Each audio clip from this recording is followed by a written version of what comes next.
Hey, what's up? I've finally put together the first of a series of videos long awaited by you guys, where I talk about my model railway projects. Starting off with a simple one, really.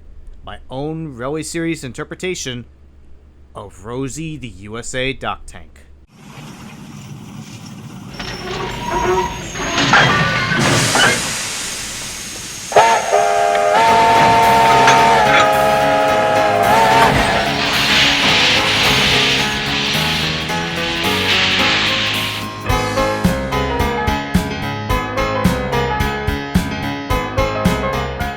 Rosie's debut in the television series was in the season 10 episode Thomas and the Birthday Mail.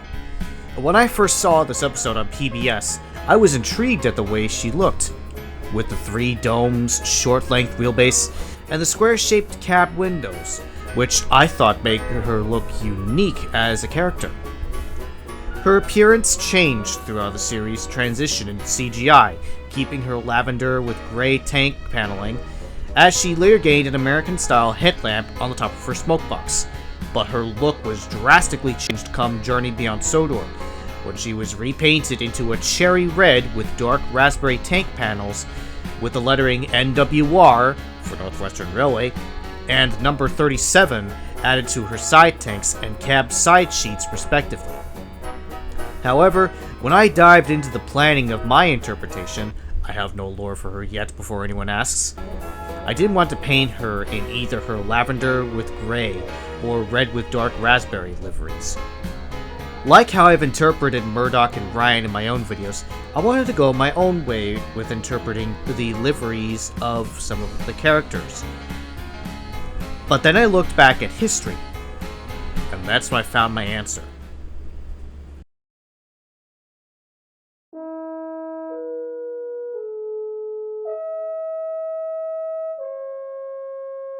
In the early 1960s, the USATC S100s allocated to Southampton docks were starting to be replaced by the Ruston and Hornsby built Class 07 diesel shunters, Salty's basis FYI.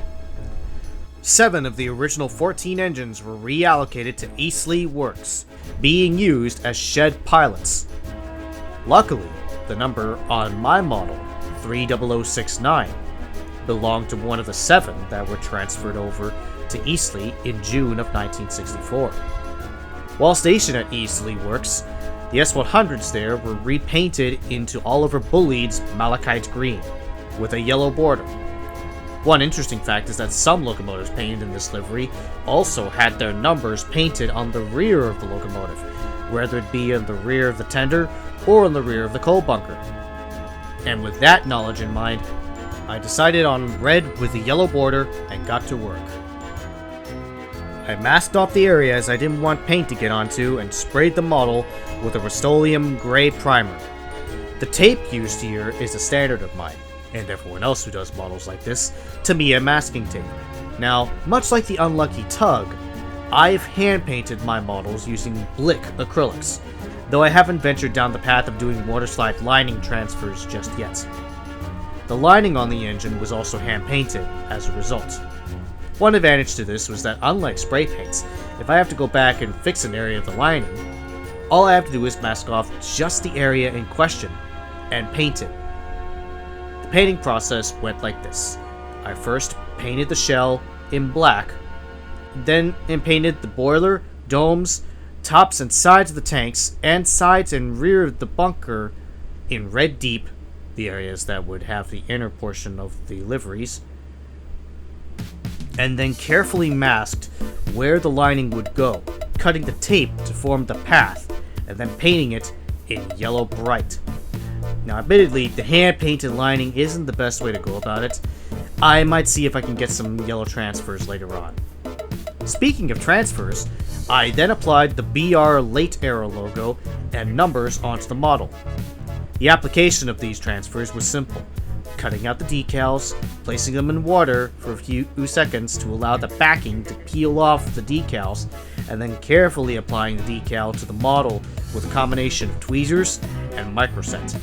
One upside to the Bachmann S100s is that the coal bunker is actually a separate piece, which made it easy to apply the rear numbers to.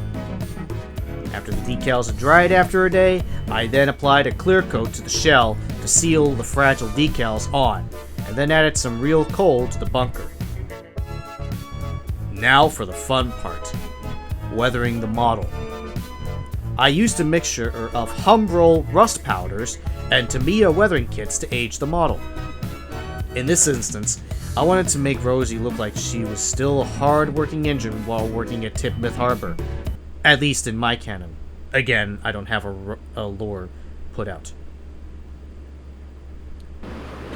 And that is Rosie.